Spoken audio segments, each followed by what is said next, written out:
Then it came to pass at the end of 2 full years that Pharaoh had a dream, and behold, he stood by the river. Suddenly there came up out of the river 7 cows, fine looking and fat, and they fed them in the meadow. Then behold, 7 other cows came up after them out of the river, ugly and gaunt, and stood by the other cows on the bank of the river. And the ugly, gaunt cows ate up the 7 fine looking and fat cows. So Pharaoh awoke. He slept and dreamed a second time, and suddenly 7 heads of grain came up on the stalk, plump and good. Then behold, 7 thin heads, blighted by the east wind, sprang up after them. And the 7 thin heads devoured the 7 plump and full heads.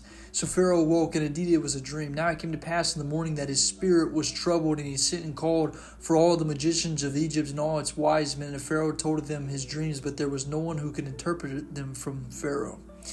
Then the chief butler spoke to Pharaoh, saying, I remember my faults this day when Pharaoh was angry with his servants to put me in custody in the house of the captain of the guard, both me and the chief baker.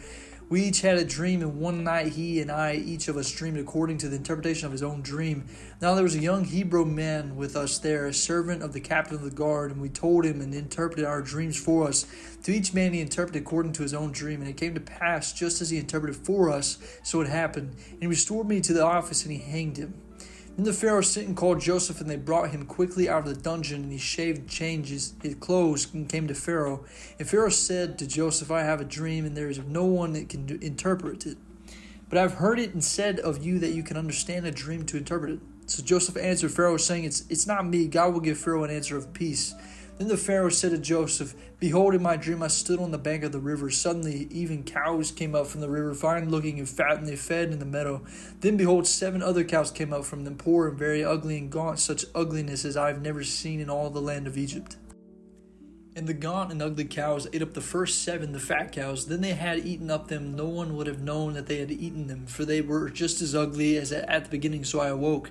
Also I saw in my dream suddenly 7 heads came up on the stalk, full and good. And behold, 7 heads withered thin and blighted by the east wind sprang up after them. And the thin heads devoured the 7 good heads. So I told this to the magicians, but there was no one who could explain it to me. Then Joseph said to Pharaoh, The dreams of Pharaoh are one. God has shown Pharaoh what he is about to do. The 7 good cows are 7 years, and the 7 good heads are 7 years, and the dreams are one. And the 7 thin and ugly cows which came up after them are 7 years, and the 7 empty head blighted by these wind are 7 years of famine. This is the thing which I have spoken to Pharaoh. God has shown Pharaoh that he is about to do. Indeed, 7 years of great plenty will come throughout all the land of Egypt, but them 7 years of famine will arise, and all the plenty will be forgotten in the land of Egypt, and famine will deplete the land. So the plenty will not be known in the land because of the famine following, for it would be very severe. And the dream was repeated to Pharaoh twice, because the